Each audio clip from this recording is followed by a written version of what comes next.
Good morning. On behalf of the Partnership for Strong Communities, welcome to day 2 of the 2024 Connecticut Affordable Housing Conference. My name is Chelsea Ross, Executive Director here at the Partnership for Strong Communities. At the Partnership, we've spent more than 25 years working to shape solutions to housing issues in Connecticut through advocacy, research, and convening. We envision a Connecticut where everyone has a safe, stable home that's affordable to them in an equitable community of their choice. Our guiding principle is that housing is a human right. We are here for housing, housing access, housing equity, and housing justice. At the Partnership, we work to impact change with and in support of individuals and families across the housing stability continuum. As a result of our work, fewer people should experience being unhoused or unstably housed, or living in temporary, unaffordable, or unsafe housing conditions. All people in Connecticut should have access to a home they can afford that is safe and healthy and in thriving communities. A healthy housing system requires a holistic approach that integrates housing affordability, creation, choice, and stability. Everyone deserves to afford a home without sacrificing their other basic needs. We must expand the supply of homes in our state and ensure a variety of housing options exist in every community.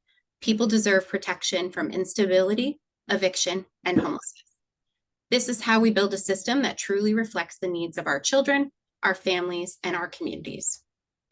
Between yesterday and today, you have access to more than 24 opportunities to hear about a wide array of best practices, collaborations, and advocacy strategies. We hope that you'll join in on the conversation here and also at hashtag CAHC 2024 across social. We have some amazing sessions lined up for you today.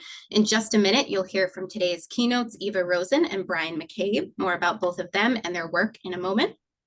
We'll have a break from 11 to 11:30 and meet back here on Zoom for a plenary mayor's roundtable. Following another short break, and starting at 1 p.m. to 4 p.m., we'll head into breakout sessions. We have 10 sessions this afternoon to choose from, full of local, state, and national experts, talking about everything from direct cash models to fair rent commissions, to health and housing intersectionality, to pre-development funding, and so much more. We are keeping breakout sessions to 50 minutes this year to give all of us some built-in breakout time. The conference closes online at 4 p.m., and we're looking forward to many of you joining us for our in-person networking reception at our home, the Lyceum in Hartford, starting at 5 p.m., where we'll also be recognizing our 2024 Here for Housing ambassadors. These exceptional people are deeply committed to advancing housing access, justice, and equity in Connecticut. We're excited to celebrate them and the close of the conference, and we hope to see you there.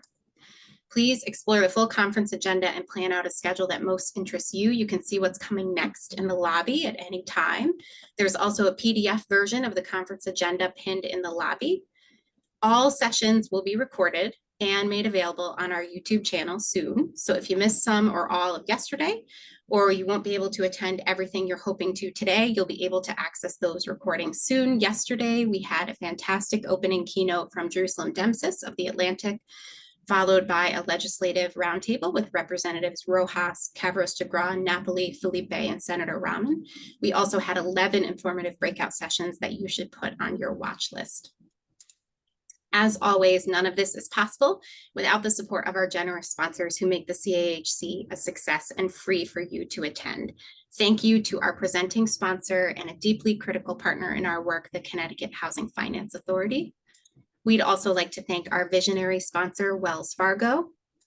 Thank you to our champion sponsors, the Connecticut Department of Housing, Liberty Bank, Robinson & Cole, Trinity Financial, J.D. Amelia Associates, and Cone Resnick.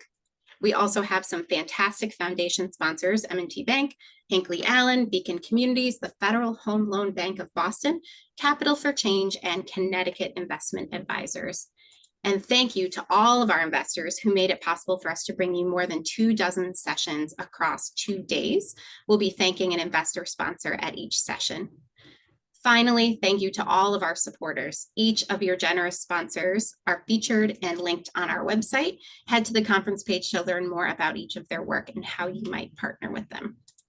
And if you'd like to support the CHC and the partnership, you can make a donation by scanning the QR code on your screen or by texting all caps "Here for Housing," no spaces, to 44321.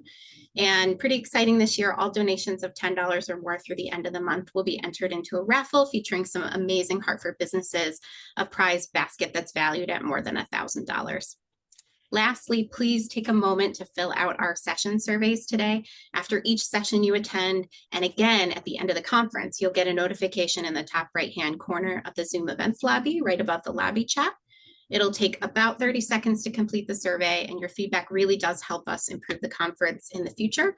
At minimum, please make sure to give us feedback on the conference as a whole. We'll also send that out via email.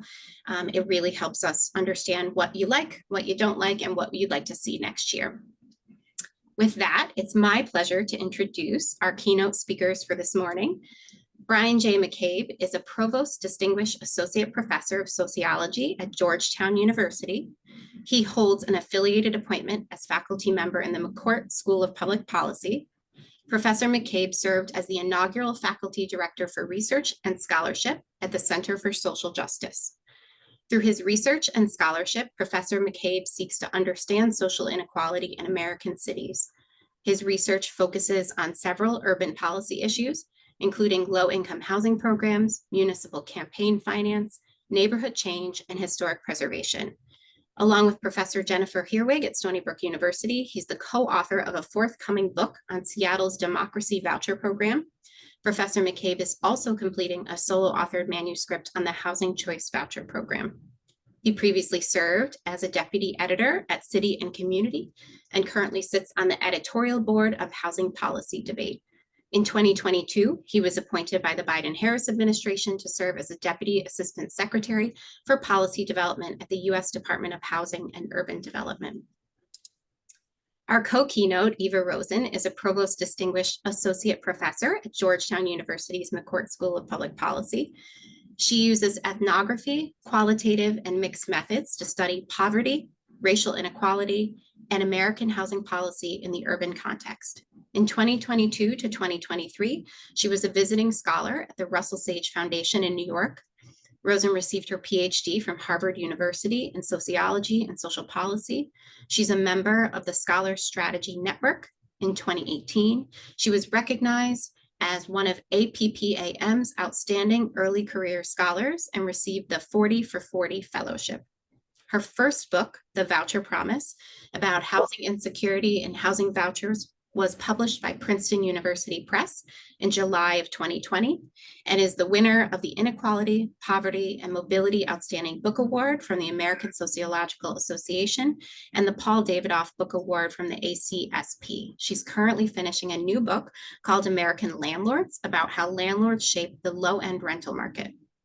She's published papers in journals, including the American Sociological Review, City and Community, Social Problems, Housing Policy Debate, the Journal of Contemporary Ethnography, and the Annual Review of Sociology.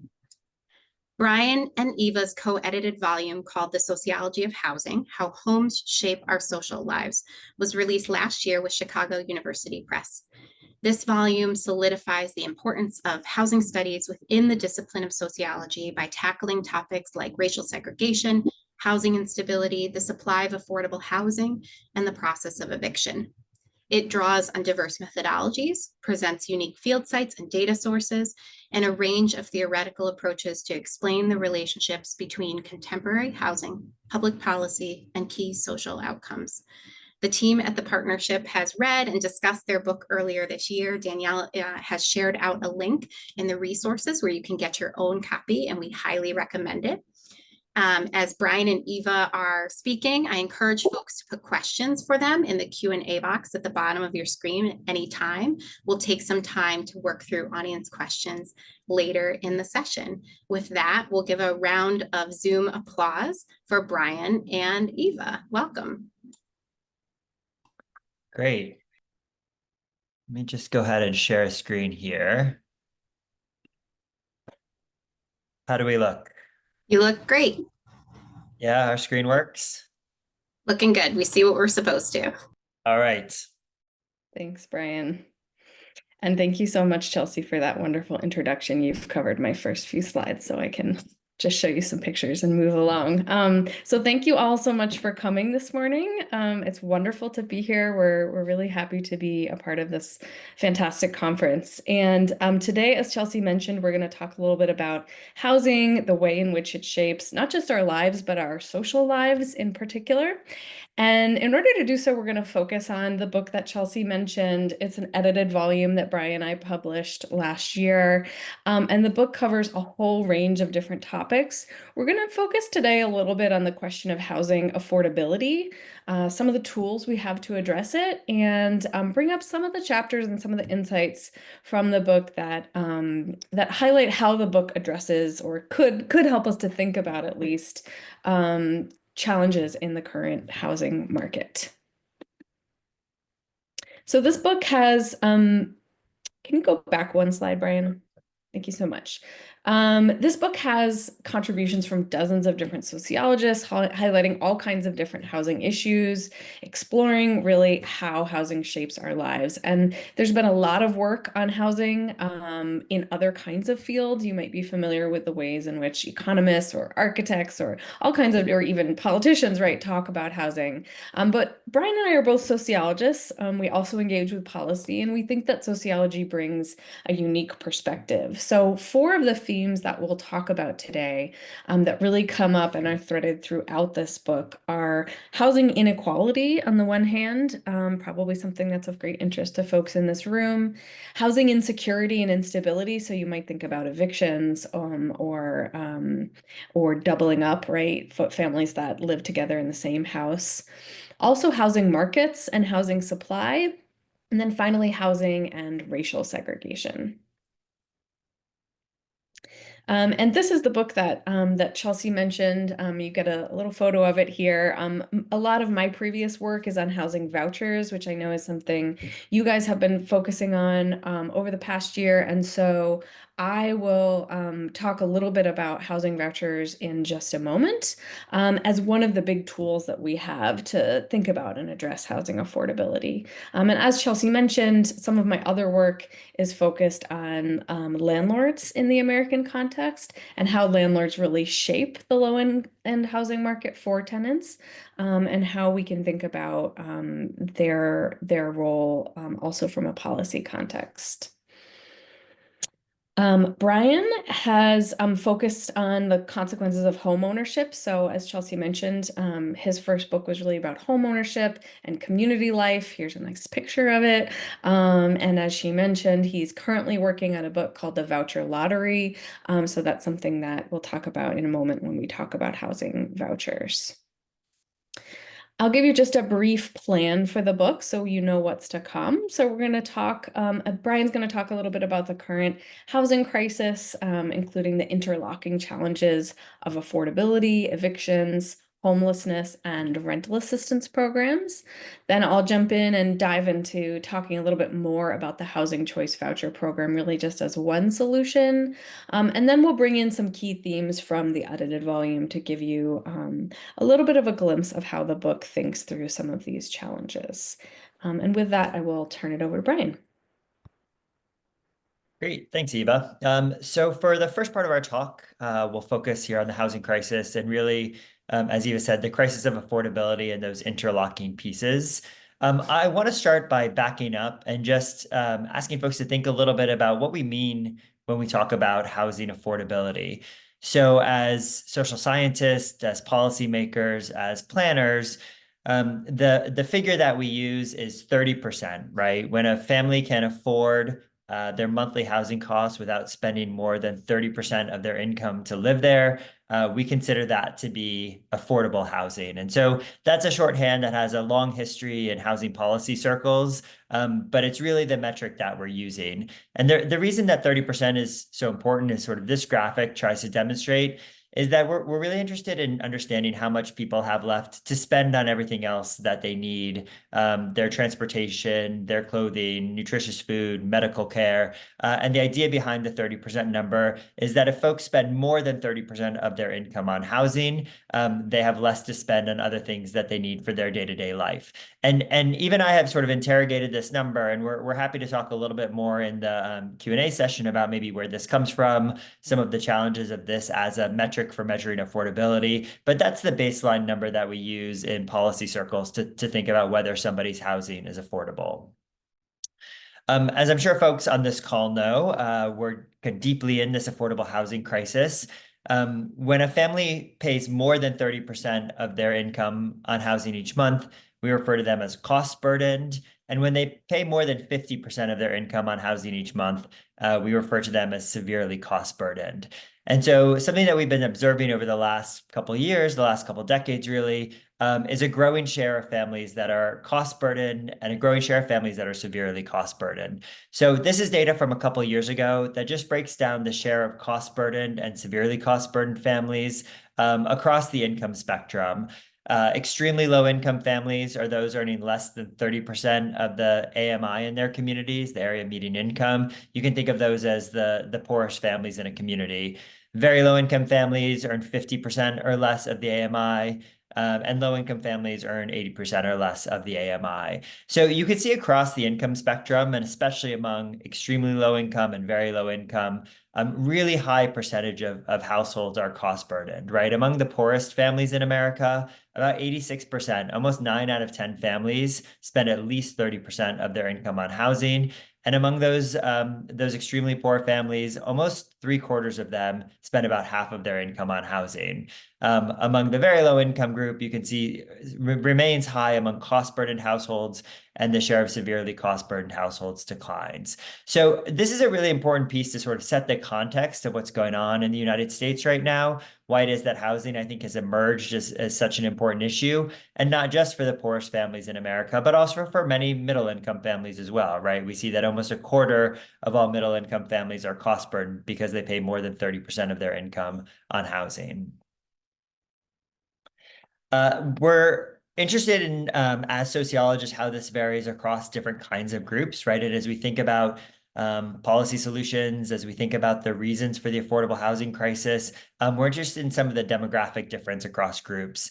And this is just showing the share of households by race that are cost burdened or severely cost burdened. And again, as you might expect, Black and Latino families have the highest share of cost burdens. About half of all Black and Latino families in the United States spend more than 30% of their income on housing. About more than a quarter of both of these families spend at least 50% of their income on housing. And the share of cost-burdened households declines among white families, but still quite high. So as sociologists, and I'll sort of keep referencing, right, being sociologists as we describe some of this, some of the work that we're doing is really to think about breaking down those demographics, right? Thinking about how some of these big issues like affordability or cost burden, how they vary across different kinds of demographic groups, how they differ in different kinds of communities, and sort of how policy might address that. So the crisis of housing affordability, and I trust you heard some of this from Jerusalem Dempsis yesterday for folks that were on, but is really a two-part crisis, right? On one hand, people don't have enough money to pay their rent, right? And so we can think of the housing crisis on one hand as an income problem, especially among the poorest renters in the United States. Incomes are not keeping up with the cost of housing. Folks have unstable work experience, so they may make more money one month than they do the next month. Workers in the gig economy may not have a regular or steady paycheck. But on the sort of one side of this, right, we're really thinking about how much money people make and therefore how much money they have to spend on housing and the rest of a basket of goods. But the other side of the equation, and one that we're increasingly talking a lot about now, and we'll come back to a bit when we talk about the book, is that we have a supply crisis, right? And this really manifests in the fact that rents are rising much more quickly than incomes are rising across the country. One of the main drivers of this increase in the cost of rent is we're just not building enough housing here in the United States. For the last, actually really since the housing crisis in 2008, the supply has been restricted, and there are a whole bunch of factors for this. Especially recently, the cost of building has gone up. The cost of labor is high. The cost of goods, construction goods are high.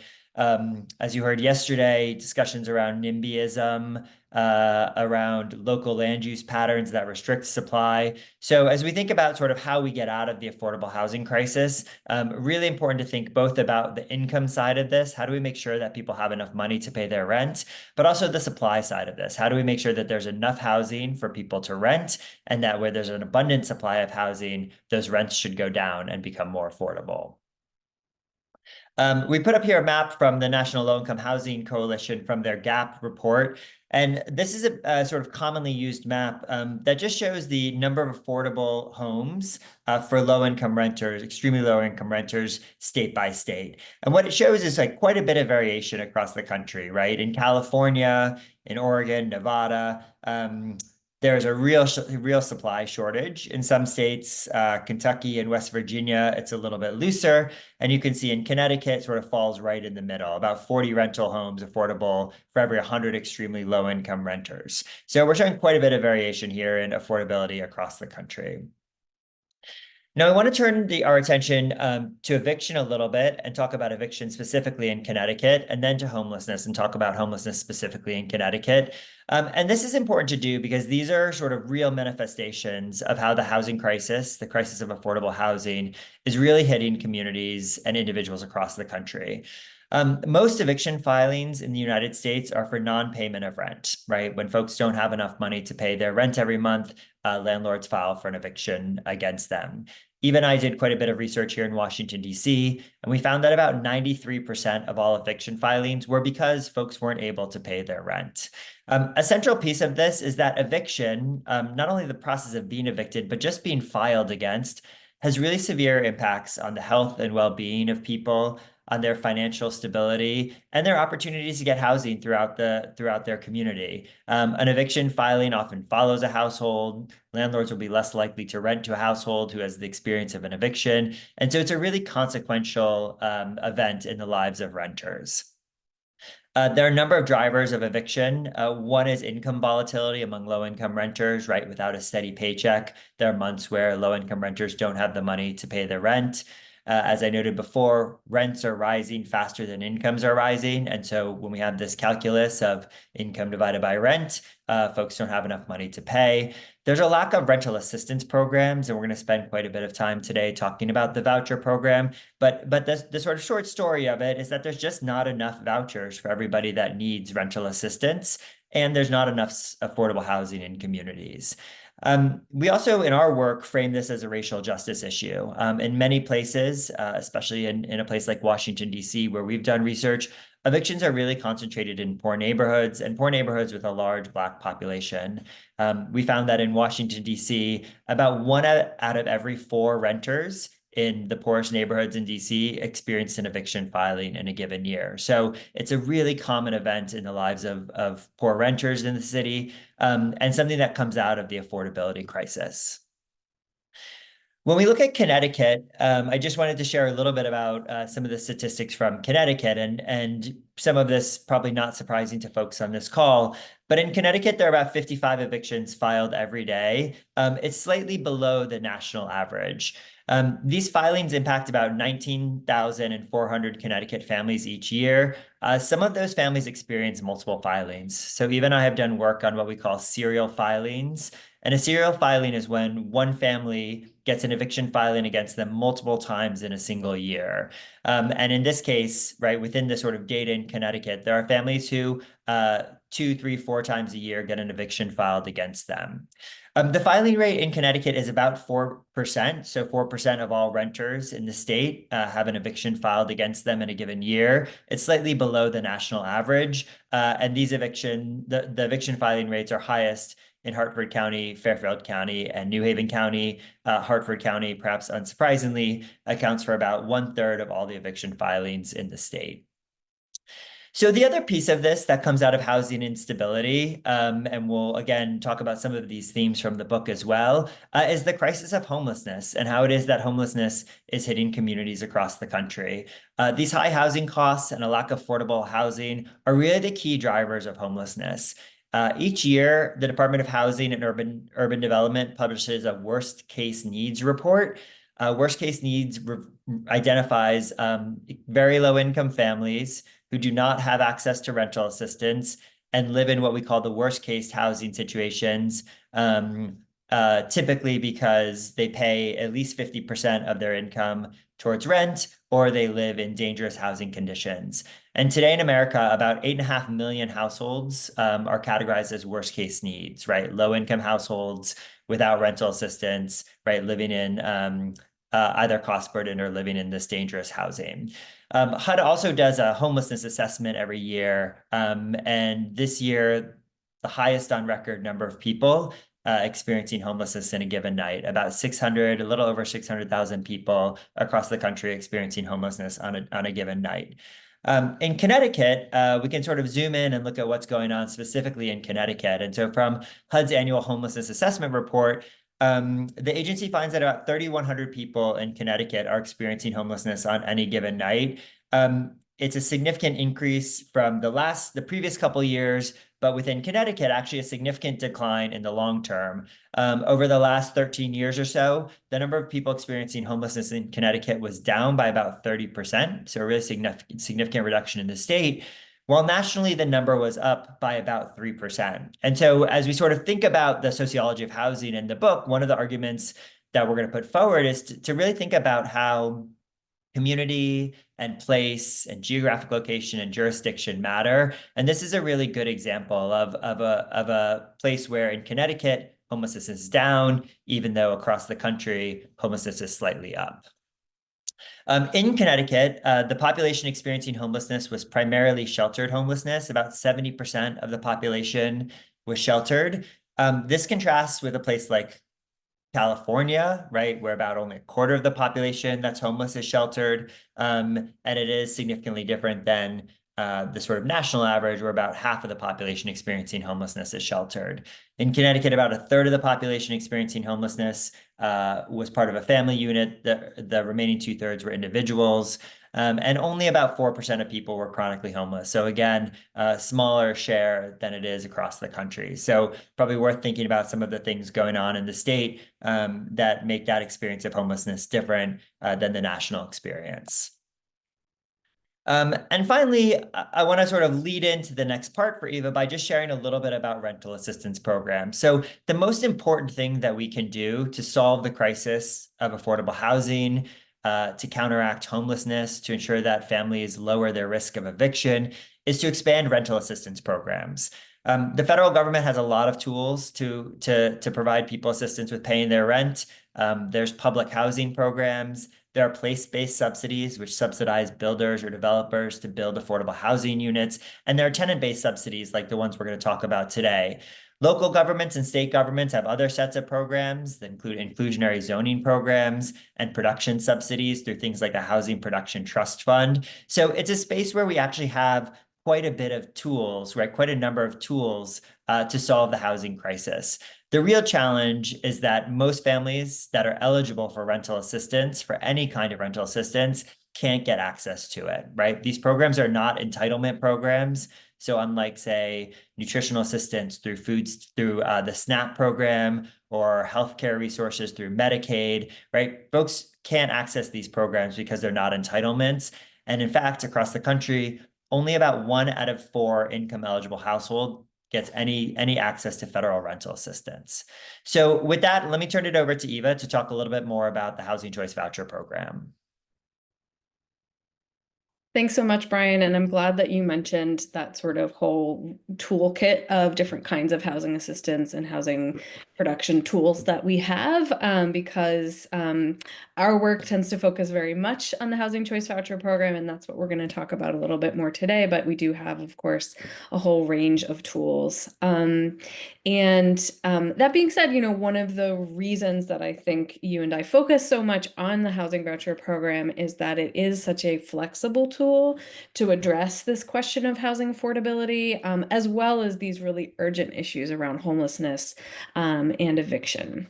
And what you can see here in this chart is the 2 main forms of federal housing assistance that we have in this country. Brian mentioned a whole range of different tools, but if we look at the dotted line, which is public housing, and then the solid line that you see sloping up in between the years of about 1987 and 2015. You can see that these are two of the big tools that we have, and that there has been this really big transition from public housing as our main source of tenant-based housing assistance, leaning more heavily in recent years on housing vouchers. And of course, public housing still exists, and it's really important, in particular for certain populations. But there has been a lot of stigma around the program and quite a bit of consensus that there are more benefits to the flexibility that vouchers offer. So we could spend the whole day talking about pitting these two programs against each other, which isn't really the goal, but I did just want to give you a little bit of historical context to think about kind of the rise of vouchers over the past 20 or 30 years. So a little bit of history, and this may be familiar to folks, history and background. Section 8, as we commonly know the Housing Choice Voucher Program, was actually renamed HCV in 1998, and this really was intended to reflect and kind of highlight this element of choice, that families do have quite a bit more choice in where they live than they would have in public housing. If this is a question that interests you, read my book called The Voucher Promise. They don't have as much choice as maybe we would like them to have, but they do have more choice than other forms of housing assistance like public housing. And the voucher program helps about 2.3 million households to afford their homes a year. Vouchers subsidize the cost of a unit in the private market, so families pay 30, sometimes 40% of their income in rent, and of course the rest is paid directly to the landlord. This has really interesting implications for landlord participation, probably a separate topic. But private landlords have to opt in, they have to agree in most states, although there are many states that do have source of income protection laws, which basically protect tenants and say that landlords aren't allowed to turn a tenant away based solely on the fact that they have a voucher. But importantly, and Brian highlighted this, only about 1 in 4 families who would qualify to receive a housing voucher do get any kind of federal aid. And this is really important because as we talk about the pluses and minuses of a program like the voucher program, we have to remember that very few families who should be getting this help actually are getting this help. And that's something for us to think about moving forward in the current political climate as well.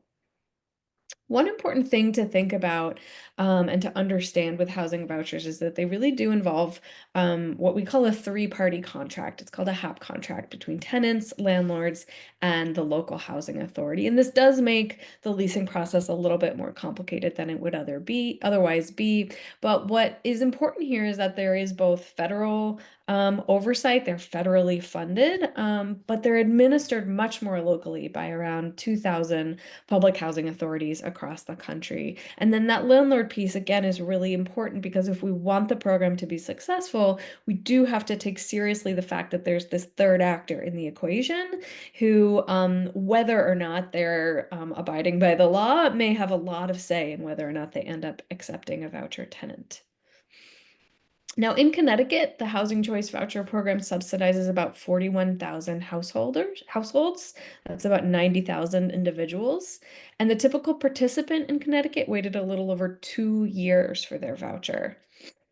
The typical family in Connecticut spends about $522 per month on housing, and the average voucher covers the remaining $1,222 in rent. And in Connecticut, the average household in the program earns about $20,000 per year. Now, there are a lot of benefits to vouchers. So research shows that they really sharply reduce homelessness and other kinds of housing hardships like overcrowding or doubling up. They help over 1 million, this is federally that I'm talking about here. They help over 1 million elderly or disabled individuals to live independently. They lift over 1 million people out of poverty a year, if you count that subsidy. And they give families often the opportunity to move to safer, less poor neighborhoods. And when we look at these effects, especially in terms of the neighborhoods, they're really closely linked to educational, developmental, and health benefits that can really improve, in particular, children's long-term prospects and even reduce costs in other public programs. So, a lot of the research on housing vouchers has been used to make broader arguments about the importance and the power of housing more generally, right? If we put kids in safe, affordable housing in neighborhoods that have these kinds of amenities and good schools, we see all kinds of downstream effects on their outcomes later in life, whether it's college or employment outcomes. And we start to get at a bigger conversation that I think we want to be having in this room about how housing benefits our lives more broadly and how it's linked to all of these other social goods that we might care about. At the same time, though, I think we do have to sort of take a cold stare at this program and understand that there are some problems and some real limitations with it. Doesn't mean we should throw the program out, but it does mean that we need to be thoughtful about how we could improve it. So to the most basic flaw of the program, as I've alluded to and Brian has alluded to, is that there just aren't enough vouchers to go around. Congress grossly underfunds the program. People with extreme housing needs simply cannot get access. That 2-year wait time that I cited as the average in Connecticut, there are states where that wait time is even longer. I did many interviews with families who had been on the waiting list for vouchers for 5 years, 6 years, 7, 8 years. And who knows when or if they will get off that list. There just are not enough to serve the families in need. And that surprises people sometimes, because I think sometimes we assume that it is like a program like food stamps where if you qualify, you get them. And that is just not the case with housing. That's not how our housing assistance has been set up in this country. Secondly, I just want to point to the fact that vouchers can be really difficult to use. And the most recent numbers we have on this show that somewhere around 40% of families who are searching for homes with a voucher simply can't find a home, and they actually end up returning their voucher unused. That is such a high number, and it varies a lot depending on the market context. So there's quite a bit of variation there. But to think that such a large proportion of families who get this assistance, who are lucky enough, again, to get off that voucher waiting list, can't even find a way to use it. And a big reason for that is landlords. And so the third sort of big drawback of this program is that it relies entirely on the willingness of private landlords to participate. And there are a lot of reasons why some landlords might not want to participate. Again, even in places where the law says that they can't turn a voucher holder away simply because of their voucher. Landlords talk about the burdens that they experience when they try to engage with housing authorities. They're frustrated by the inspection process. These are the two big reasons. There's also a lot of stigma around the program. So many landlords don't want to rent to a voucher tenant because they're afraid that that tenant might not treat their house the same way, or because they stigmatize government aid and they think of a voucher as a form of welfare and they don't want to participate in that. So there are lots of reasons why landlords don't participate, and there's a lot of work being done by HUD and by local public housing authorities. That is something I've studied quite a bit to sort of think about, well, how can we motivate landlords to participate so that 40% of families who are searching for housing don't have to turn their voucher back in, so that they can be more successful. And I'll just show you this quick map here to highlight the places in blue are the places where we do have source of income protection laws, where landlords, again, are not technically allowed to turn a voucher away. So in Connecticut, there is one of these laws, and they do help. They are not a cure-all. It's very easy to get around the law if that's what a landlord wants to do, but the research shows that they do move the needle a bit.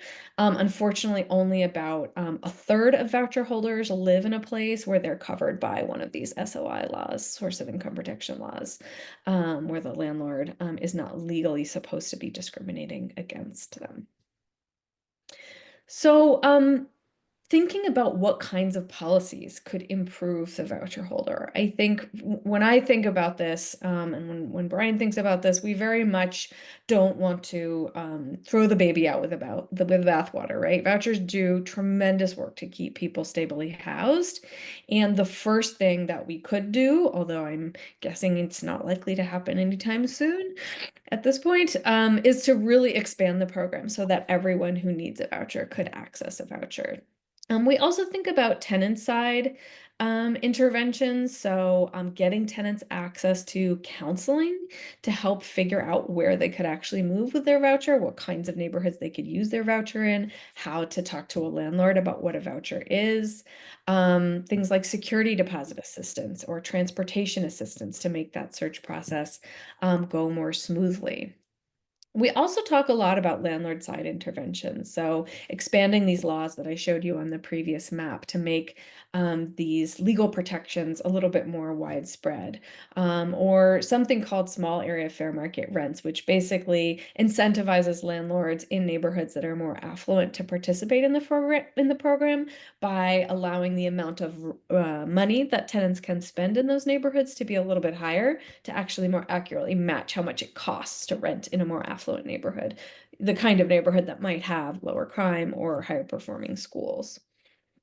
And then finally, we do think that there could really be reforms at the level of the public housing authority, right? Making it easier for landlords to participate and to navigate that system. But lastly, also recognizing that vouchers aren't going to help our families. Aren't going to help all families. There are a number of kinds of families who for whom the private market is going to be a little bit more difficult to navigate, who might fare better in public housing or who might benefit more from a different type of subsidy, and that we can't expect vouchers to do everything. That again, we have all these different tools in the toolbox with which to address that problem. So let me pass things back to Brian, who will talk a little bit more about the edited volume and how it addresses some of these questions around housing that we've been talking about.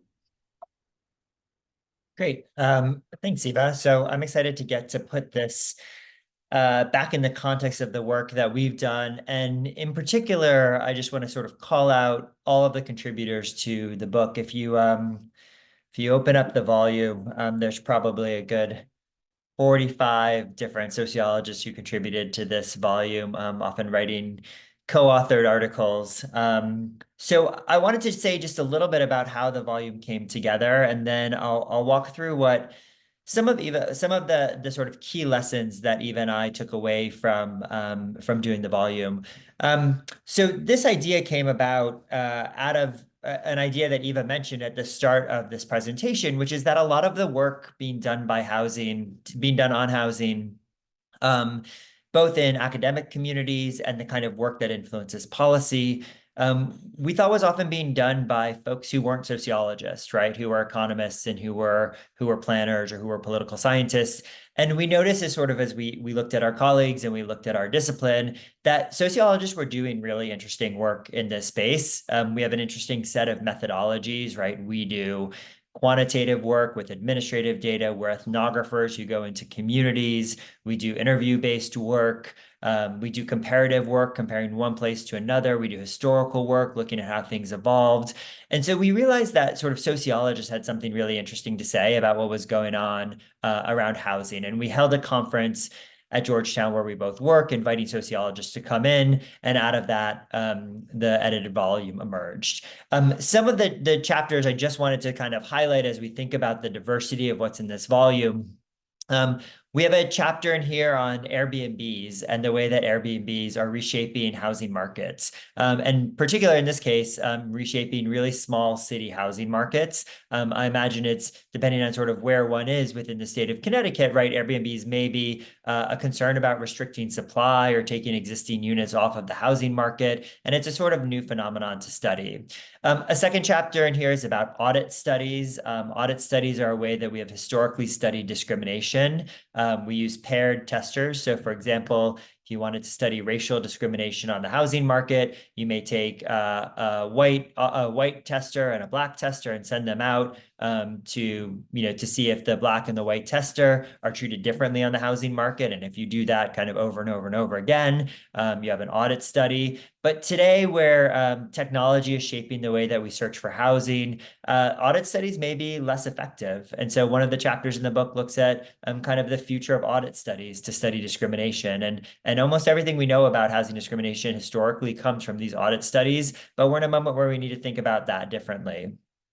There's a chapter on Indigenous perspectives on housing, written by some scholars at the University of Hawaii, taking some concepts from Indigenous culture and applying them to housing and really asking folks to think differently about housing in that context.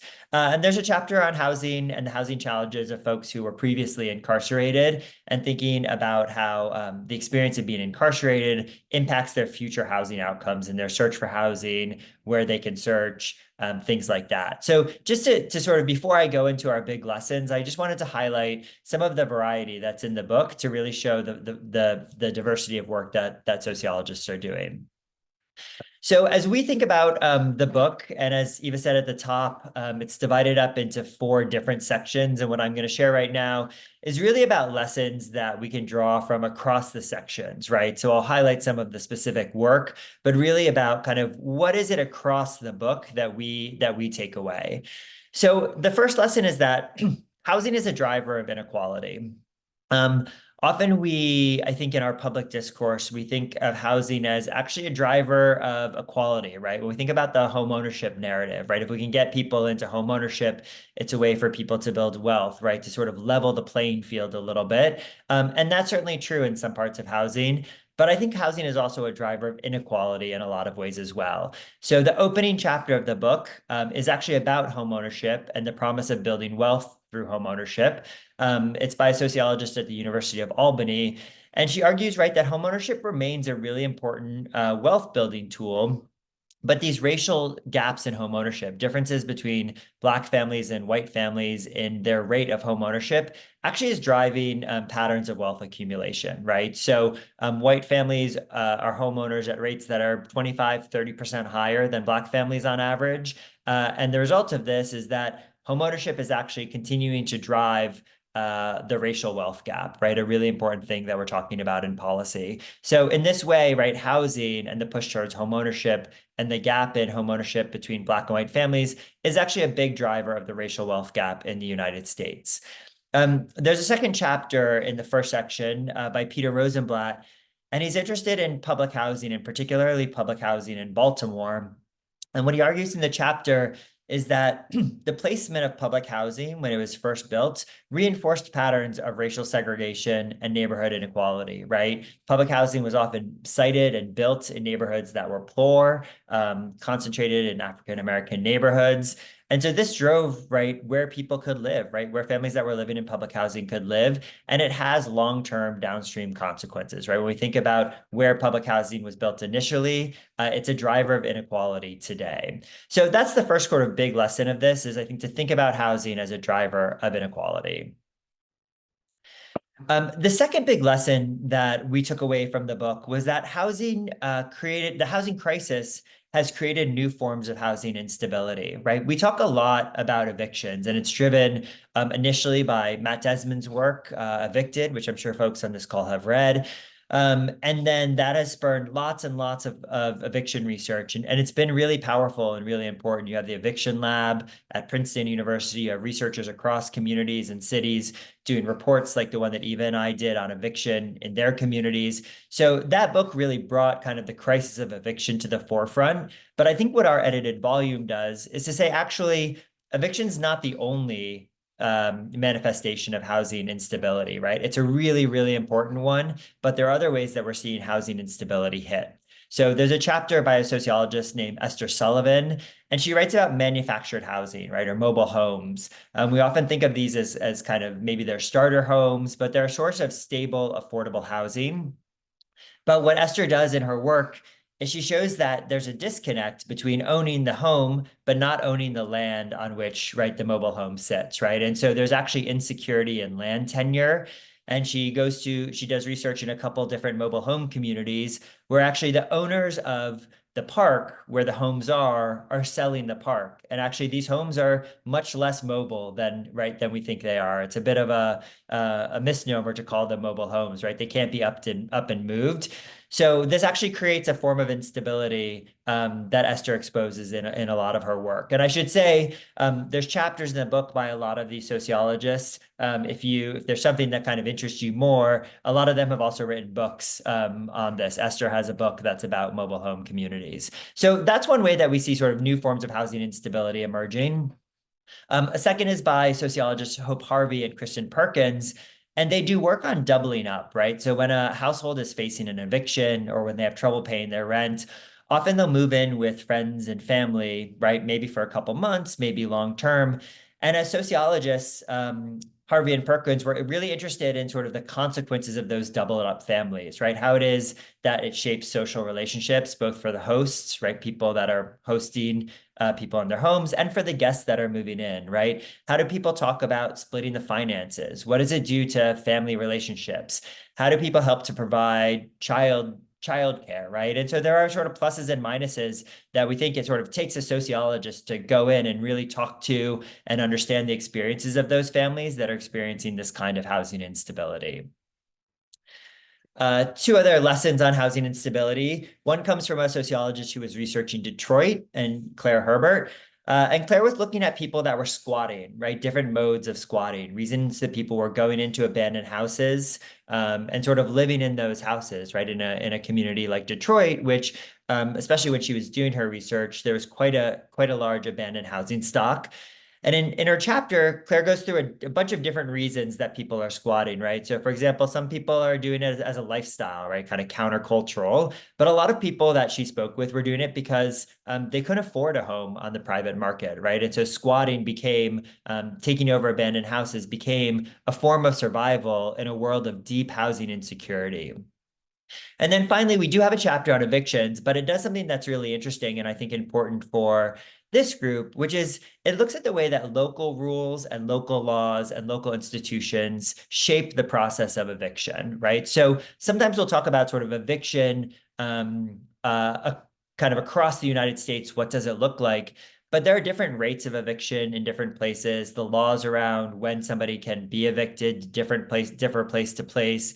The cost of filing for an eviction differs from place to place. So all the kind of local rules and local institutions that shape the eviction process, that's really the subject of this chapter in the book.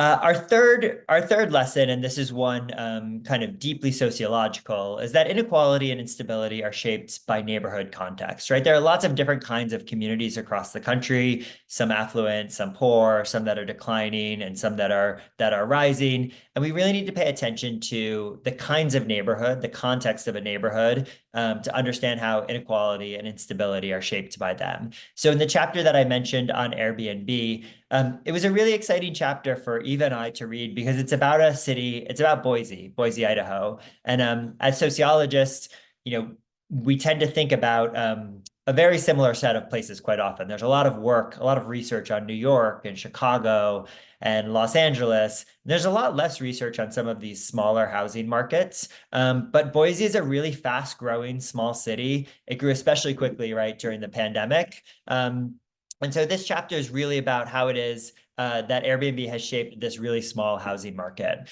There's another chapter that's about declining neighborhoods rather than gentrifying ones, right? And the argument is that we spend a lot of time thinking about gentrification and its impact on displacement and housing prices. But in fact, there are a lot of neighborhoods in the country that are declining, right? They're not gentrifying. And we need to make sure that we don't forget these neighborhoods as well. The fourth lesson is about how race continues to shape the experiences of people on the housing market. We have a chapter by Jacob Faber that's about the work that sociologists have historically done understanding racial segregation and sort of arguing that we have a lot more work to do here. And we have a chapter that goes back to the voucher program, thinking about how race shapes the way that neighbors are interacting in the voucher program, and particularly how some homeowners are using crime-free and nuisance housing ordinances to police their neighborhoods. So a kind of theme throughout the book, and I think a theme throughout what sort of good sociology does, is about the way that race is shaping the experience of housing. The the fifth sort of lesson that we took away is about social networks. Social networks really matter, right? Who you know, how you get information from them, how you rely on the people that are in your network.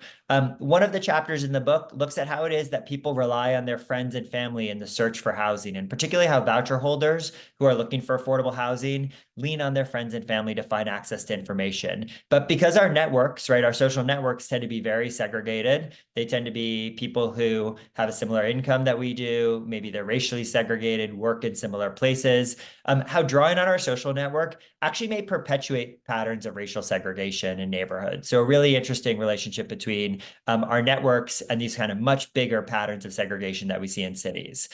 There's another chapter that's about housing market intermediaries. It's by 3 sociologists who have studied different parts of this. And so we think about intermediaries. They're people like the realtors that help connect, right, buyers and sellers, or landlords and tenants, or they're the folks working at a housing authority who help to connect people on the private market with voucher holders that are searching. And the argument in the chapter is that these folks play a really important but hidden role in the housing market, and we should be paying attention to all sorts of housing market intermediaries to understand what's going on. And then the last lesson is that public policy really can ease burdens, but it can also make them more challenging. And there are a couple places throughout the book where this comes up.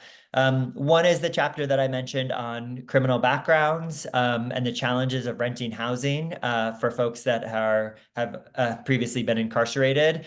Some of the rules governing access to public housing, or the way that landlords weed people out who have a criminal history, makes it very difficult for vulnerable households to find housing. So we can think about sort of the work that public policy is doing here. In the chapter that's on these intermediaries, one of the intermediaries that they talk about is building inspectors. It's by work by a sociologist named Robin Bartram. And she talks about how building inspectors often go easy on certain kinds of landlords, right? They don't want to punish certain kinds of landlords. But the consequence of that is that it may perpetuate low quality housing, and folks may be living in low quality housing as a result of that. So a way that sort of public policy can ease burdens, but also can create inequality. And finally, sort of work throughout about how neighborhood investments can really improve communities, but in doing so, they may contribute to rising prices and to gentrification in those places, right? So public policy that's investing in communities, right, also has consequences when it's not matched with rental assistance or some other anti-displacement mechanisms. So really some of the challenges about how public policy is easing burdens, but also at the same time maybe creating challenges. And I think throughout the book, this is sort of one of the themes that emerges. So I'm going to wrap up our talk here. I've put a picture of the book one more time on the right-hand side, where we were really excited about the cover. So that's why you keep seeing the cover of the book. We really loved the design that they did for it. I've also put our email addresses up here. Eva and I are always really excited to engage with folks, and I think especially practitioners, about the work that you're doing and how academic work and research can sort of influence your work. So I just wanted to encourage folks to reach out if we can be helpful, or if you want to continue this conversation as well. And so with that, I'm going to stop sharing my screen and I'll turn it back over to Chelsea. Wonderful. Thank you so much, Brian and Eva, for your presentation. We've got questions coming in. I see all the hearts and clapping, virtual clapping. We're going to take questions through the Q&A box. A couple of folks have popped up their hands. I know sometimes that happens when you're trying to clap or heart as well, but thank you so much. And I have a couple of questions that I'm going to run through as well. Pop those in and I'll keep scanning them. I'm going to start with vouchers. You cited the sort of commonly known statistic that only 1 in 4 families who will qualify for a federal housing voucher receive support. And here in Connecticut, we're one of a few states with a state-funded housing voucher program, known as the Connecticut Rental Assistance Program, or RAP. Can you talk a little bit about the role of states in bridging funding gaps for housing assistance when federal support falls short, and where Connecticut might be able to lead in this area? Sure. I'm happy to sort of talk about that. So, Chelsea, as you mentioned at the top of the presentation, I just came back to academia from 2 years working in the federal government. I ran the policy development office at HUD, and one of the one of the things that emerges from that, right, from that experience is to think about what's possible at the federal level and sort of where it is that there are limitations at the federal level that states can step in, right? So a lot of the programs that we've talked about today, public housing, housing vouchers, and then a lot that we haven't talked about, things like the community development block grant program and home partnerships, right? These are all federal programs that provide funding to states or to localities, right, with a set of rules or restrictions. But there's another set of programs at the state level. So I think from the kind of federal landscape, there's probably not going to be more resources moving forward. I think that's probably the most optimistic thing I can say, is that there won't be more resources moving forward. I think we may actually start to live in a world with a little bit more austerity even on the federal side. I think where the states can step in is around programs, not only like the one that you're talking about, right? So there are a number of states, DC has one of these as well, which is basically a voucher program modeled off of the federal program. So DC's program is essentially kind of a locally funded program for, I think, about 3,000 households modeled off the federal program. But I think there's a lot of innovative work actually going on at the state level as well. So I'll give one kind of big example. There are a bunch of new social housing models, right, that are springing up across places. The one that folks talk about a lot is in Montgomery County. The Housing Opportunity Commission in Montgomery County has built social housing, and social housing, I would say, is essentially just kind of mixed income housing models, right, that we're really familiar with, but with public money in it, right? They're bond financed from the city. And so that's a place that Montgomery County could step in and build new housing, right? Help to ease the affordable housing crisis without any federal money. And that's an important part of their model, right? Because it comes without federal rules and federal restrictions. I know that there are a number of states that are looking into this, states and cities looking into this as well. I saw a report recently from Rhode Island that was about social housing models and sort of what the state could do there. Atlanta has a urban development corporation that's sort of following this model. So I think actually where we're seeing a lot of this innovation happening is actually at the state level and reacting in part to federal constraints, right? That there's not going to be a lot more going on. And so it's going to have to be, right, state funded and state innovative. But with that, I would also say we've talked about this a bit. The models are there, right? So the supply models are there, the tenant-based models are there. A lot of it is about sort of where we can find the money to do these kinds of models at the state level. I would just add as well, one really concrete way to think about this is because of some of the federal restrictions around the way that vouchers have to be administered, there are opportunities for states to make small tweaks to the voucher program to see if they change outcomes for tenants. Or for one thing that I think a lot about is, again, this question of landlord participation. How can we get landlords to participate in the program? And so there actually is some experimenting right now at the federal level as well, because HUD has been very interested in this question. But states too, with a state program, could have a little bit more flexibility to, say, alter the frequency of inspections and see if we can get more landlords to participate without reducing housing quality for tenants, for example. Just a really concrete way to think about some of the experimentation that could happen at a more local level. That's great. We had a couple of questions to that effect of sort of like you talked about tenant side and landlord side interventions, and were there specific communities or specific changes you would point to that have either successfully encouraged utilization or participation in the program or could, and modifying inspections is one example. There's also an interesting question around approaches to vouchers or programming that might be happening globally that we should be exploring or thinking about here in the US or in Connecticut. I don't know if you have anything to say on that. I was stuck on the earlier part of your question around experimentation. And one thing I would just say is that we don't know with a lot of these things which kinds of tweaks will help. We're still very much in an experimentation phase. So I think it's important to remember that when it comes to increasing participation or improving utilization, we need to do a lot more research. I know that's like a frustrating way of thinking about this, but we still have a lot more questions than we do answers. And that too is something that I think states can help us with, in addition to these experiments that are happening at the federal level. Do you want anything? One of our, Sure. oh, go ahead, Brian. I would say the other piece on innovation, sort of not on the landlord side, is on providing search assistance and navigation services to families, right? And this is partly about helping them lease up in competitive markets, but it's largely about um, getting them to access or encouraging them to access different kinds of neighborhoods, right? So when we talked about social networks social networks tend to reproduce folks living in the same neighborhoods or neighborhoods with with people in their networks. So there's a program out in Seattle and King County that creating moves to opportunity.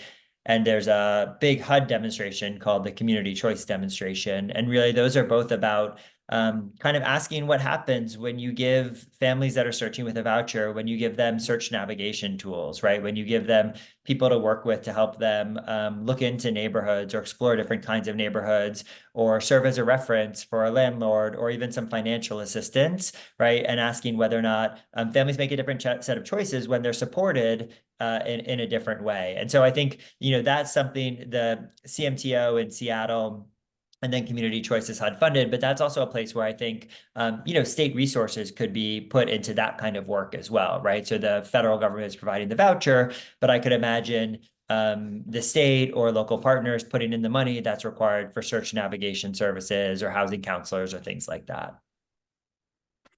That's a great segue into another question we received, that there are several states who are experimenting with direct cash transfers. We actually have a session on that later this afternoon, as opposed to traditional housing choice vouchers. What are your thoughts on the benefits or drawbacks of direct cash transfers for housing costs versus the traditional voucher model? Brian, do you want to start and then I can talk about landlords, or do you want me to just Yeah, absolutely. So this is an idea that sort of has been floated around a little bit. It actually has a long history in federal housing policy when the risk of boring the entire Zoom for the next 20 minutes. There were, in the 1970s, a series of programs called EHAP, which was the Experimental Housing Allowance Program.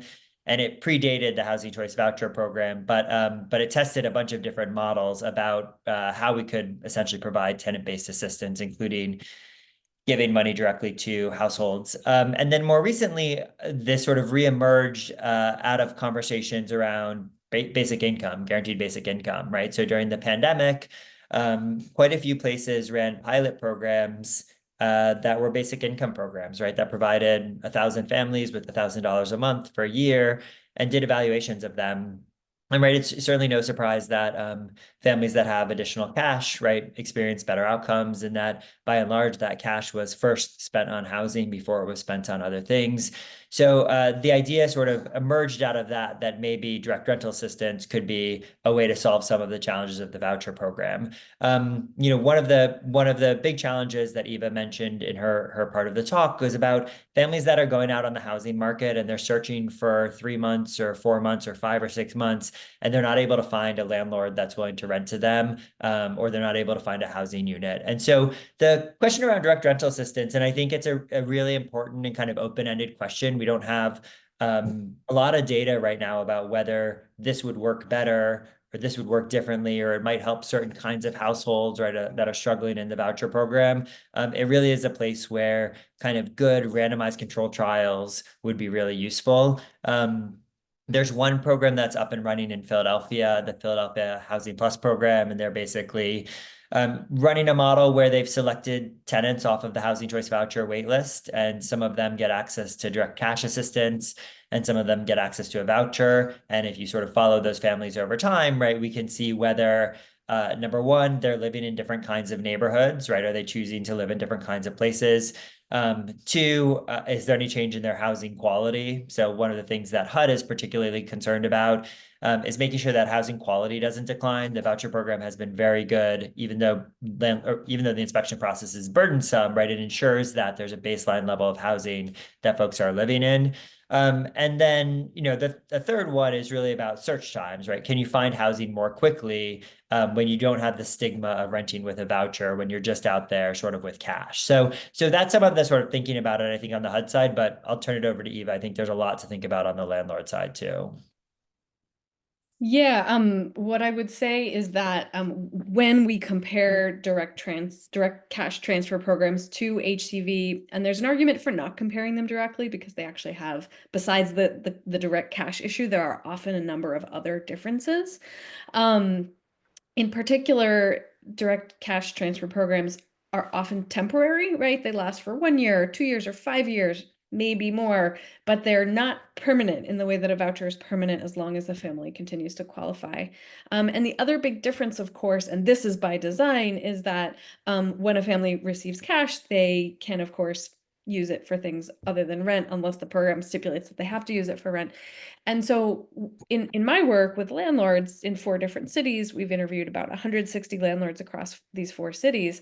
What landlords who do participate in the program say is that their number one motivation for participating is the fact that they're getting most of the rent guaranteed every month directly from the housing authority. So they're not having to wonder whether the family's going to be able to pay them that month.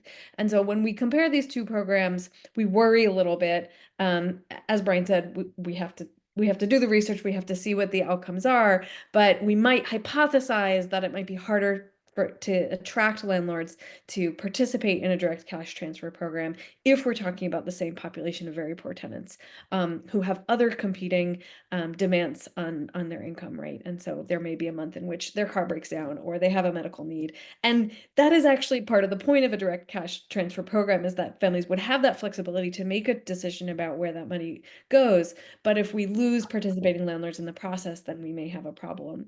And that other component of the program being potentially temporary could also be a turnoff to landlords. So we want to think about when we do this research and when we set up these programs, sort of how to create models that have as benefits to landlords so that we don't lose those participating landlords, resulting in less choice for families about where they can live. Chelsea, one interesting kind of in between program in Long Beach, California, they're going to launch a program that is kind of a hybrid model of the voucher program and cash assistance. And so the idea is for the first year that somebody is selected off the housing choice voucher waitlist, they will get cash assistance, and that cash can be used to search for housing, to furnish housing, to pay down payment, sort of whatever it is, but basically to get somebody into a housing unit. And then there will be a guaranteed transition to a voucher after 1 year. And part of the argument being made in Long Beach is, it's harder for a landlord in a place where there are source of income protections. It's harder for a landlord to discriminate against a person already in housing than one that's searching for housing. So I think I just say that as a way for, I think sort of folks on this call and in the session later. And I think to Eva's point, it's not necessarily an either or, get a voucher or get cash, but there might be models too that are innovative ways funded more locally where these 2 things might come together, right? And that pilot in Long Beach does not use any federal funding. It's all local funding that's being used there. Really interesting. I'm going to pitch you 2 more questions on rental assistance, and then I'll shift to homelessness for a minute. So one of the questions was, when we're talking about rental assistance programs, we still face the challenge of families that are not eligible because they make right above that cutoff for income. But they still can't afford the average rent or mortgage. So how do we meet those families' housing needs when we're already not even meeting our extremely low income housing needs? What do we do about those folks who are right on the cusp? Yeah, I mean, this really points to a problem with our supply and also, as Brian said, with our income, right? If you think back to one of those graphs that he showed from the beginning, those charts from the beginning, I think it's still 20% of middle income families are cost burdened. And so that cost burden goes all the way up, goes quite a bit of the way up the chain, and that is something that has gotten worse in the last couple of decades. And I think, the tools that we use work across that spectrum, but at the end of the day, there needs to be more funding for housing assistance. And actually, there's probably a great chart also from the National Low Income Housing Coalition that shows the amount of assistance by income group. And I do think that those middle income groups paradoxically are receiving more assistance than some of the lower income groups, even though they're still very much in need. So it's really tricky to figure out who to prioritize, right? And who we don't want groups to get left out. But if we look at the income spectrum, it tends to be the lowest income families who are actually the most left out of support and the most in need, even though, of course, we should be helping everyone who needs help. And at the end of the day, there just isn't enough funding currently at the federal or state level for that to happen. So the last sort of voucher related question was around fair market rents, FMRs, that tend to exclude certain areas that families can access. That's very true here in Connecticut. Are there any discussions that would raise the fair market rent for housing choice vouchers to match FMRs? We are having inaffordability issues in certain areas of Connecticut that are contributing to our housing shortage and folks not being able to access housing in those communities because of FMR levels. Yeah. Well, I think, so I can assure, having spent 2 years inside HUD, that this is a question HUD thinks about a lot and gets a lot from sort of folks on the ground, where there's a sense that, right, FMRs and rents are sort of not matching each other. And there is a process by which states and localities are able to submit or to ask for a kind of reevaluation of the fair market rents. So I guess I would, I would say two things about this. So the first is, fair market rents are meant to capture the 40th percentile of rents. And so, in principle, kind of in a metropolitan area, 40% of apartment units should be available to voucher holders, and 60% of them should be too expensive, right? So, it is true that there are always going to be units in a metropolitan area that are not available to voucher holders. But this is a real concern that even kind of the numbers put out by HUD are not capturing like what people are experiencing as fair market rents, right? So that's one piece to keep in mind. I think the big answer, and Eva touched on this earlier, is small area fair market rents. So small area fair market rents, instead of calculating the fair market rent at the metropolitan level, it calculates it at the zip code level, right? So it says in every single zip code in the state or every single zip code in the jurisdiction, 40% of units should be available to voucher holders, right? And what this does is, or what this is intended to do, was to create opportunity in every single neighborhood for voucher holders, right? So that they could move not just to sort of low income or moderate income places, but across the city or across the jurisdiction, those are available. HUD is, in an interesting way, sort of running like two separate programs now. About half of all public housing authorities use FMRs, and about half of them are required to use small area fair market rents. There's a kind of movement towards small area fair market rents. But one thing, and this is a sort of good note for housing authorities can always opt into using small area fair market rents, right? And that is one, HUD calculates them for every housing authority, for every zip code. They can either use them full stop, or they can use them as exception payment standards. And so that is sort of one thing, as we kind of circle back to what states and localities can do. If folks think that is creating more opportunity, opening up, right, more housing units, PHAs actually have the leverage to use those. And personally, I think that's the way that the voucher program is probably going and should probably go. So we're all using small area fair market rents.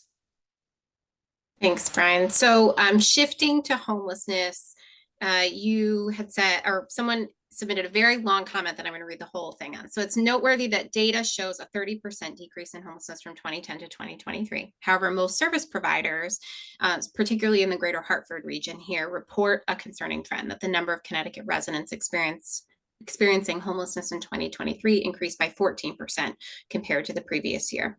The 2024 point in time count revealed that on January 23rd, 3,400 individuals were sheltered or unsheltered experiencing homelessness. So this represents an overall increase of 395 folks, or 13% compared to the previous count. The question is, do you think this sharp rise represents an urgent crisis rather than a temporary fluctuation? Hmm. I would want you to speak to an expert in Connecticut about that. Um, yeah, the point in time counts are really interesting because it's the best method we have, right, in a lot of ways, but there can be a lot of noise in that data too. So I don't know if you want to weigh in, Brian, but I would not want to pretend to be a Connecticut expert in this one. Yeah. Yeah. And I think it actually, maybe just to tie it back to the volume a little bit, like when this is different from state to state, right? And so, it's true in the last couple of years, Connecticut saw quite an increase in homelessness. That's actually pretty true across states. And over the longer term, right, a downward trend, but that's actually not true across states. And so I would just sort of reiterate, like understanding the local context. I think there's 2 COCs in Connecticut. So, right, it's sort of much more sort of tightly integrated group there, obviously a much smaller state than some other ones. So yeah, hard to say. I mean, but I will say the kind of the very short last couple of years kind of upward trend is pretty consistent across states, whereas some of the other trends differ state by state. So I think what we can say is like you're experiencing something that is being experienced nationally, not just local to Connecticut. Yeah, and I think Connecticut advocates on the homelessness and affordable housing side have consistently been talking about, which is what we talk about nationally as well, is the link between our supply issue and folks at the lowest income levels, even as you were talking about, being consistently left out, right? And that as more pressure is on the market, it's always our lowest income families who will bear the burden. And so those are the folks that we're seeing falling into the most obvious expression of housing instability, which is homelessness. There was another interesting comment question about homelessness. The attendee says when they're talking about homelessness, someone always brings up that there are plenty of houses that are not being utilized in Connecticut. The argument is we don't need more housing. We just need to use the ones that we have. And the attendee says, how do I respond to this? That I feel like I have a student every year who asks me this question as well, and I struggle to answer it too. I think, one of the things with housing policy, we were talking about this just before we started the call today, is that there are these solutions that seem very obvious and seem very easy, and they often require funding that we don't have. So housing is one of these areas where I don't think there are sort of a bunch of unknown magic solutions that we haven't figured out. We have a lot of solutions, all of which work in different ways for different people.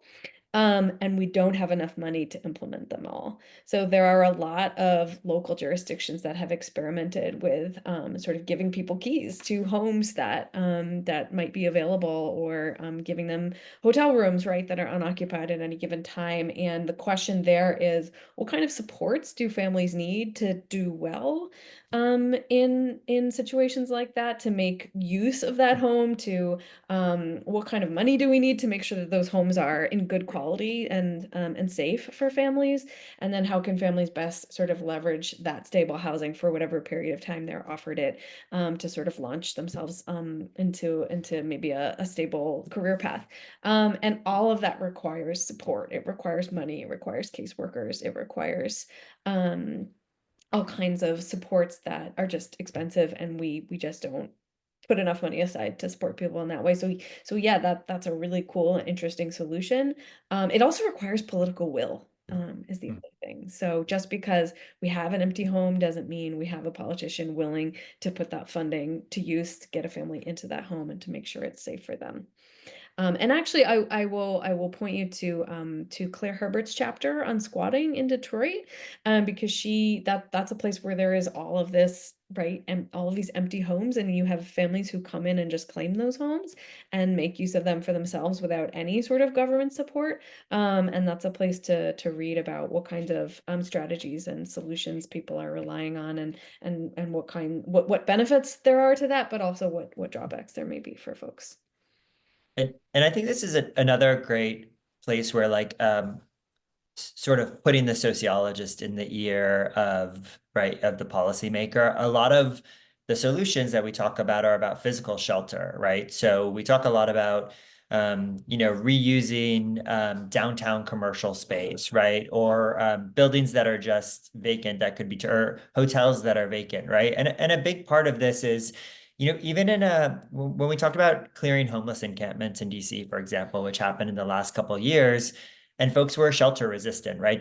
There were no feelings of safety in the shelters. They didn't feel like their personal property was safe. They feared for their physical safety. And so an encampment, an outdoor encampment, right, actually felt safer to them. It wasn't about having a physical place. It was about a social feeling of safety.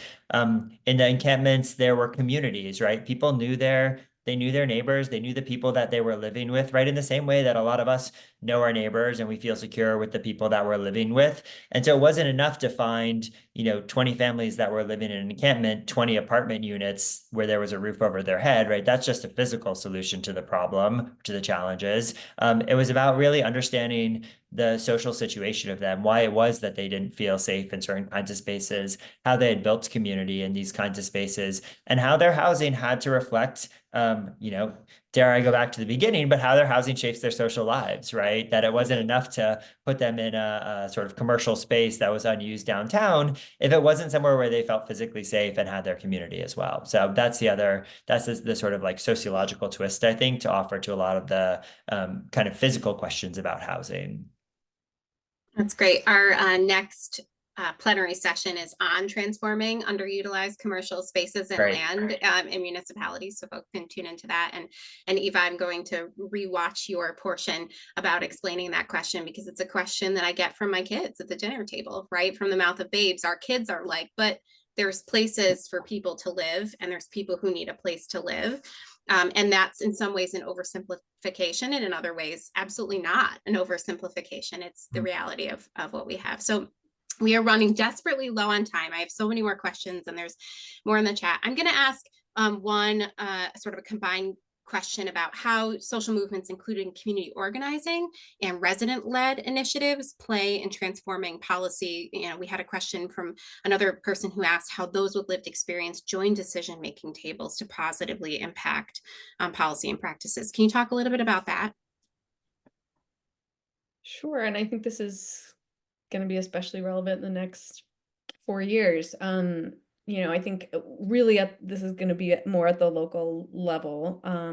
One example that comes to mind is community land trusts. So community land trusts are a way in which communities, even just a small group of people, can pull together a pool of money and buy a set of properties to pull that housing sort of out of the housing market. And basically they set up covenants that say, we have these homes, and maybe it's one home, maybe it's 5 homes, maybe it's 10 homes, and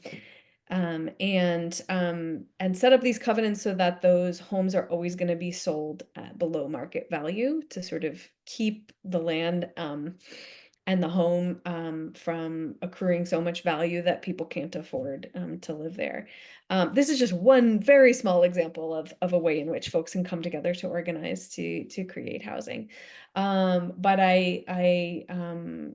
I think about it because it both has so much potential to avoid some of the problems of the larger housing market, and also is a solution that's very hard to scale. It's very hard to implement at large scale. And so it's sort of tantalizingly powerful, but also really hard to use to create change at a broader level.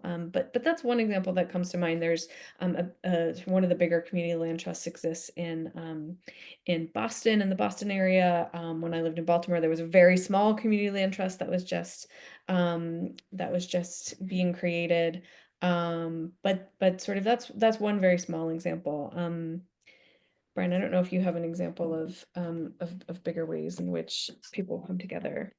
Yeah, I think I think tenant organizing is really important as well. And tenant organizing in public housing, but also tenant organizing where tenants are banding together to make sure that their units are high quality, right? In DC, there's occasionally tenants coming together to purchase the building that they own. And so I think that this is the other scale, right? A really local scale, but there's value in that kind of building level and buildings coming together as sort of multiple buildings and kind of tenant organizing around there. And as Eva said, I think is we're likely to see some push to roll back some housing programs in the next couple of years. And I think this is a place where kind of on the ground voices are going to be really important.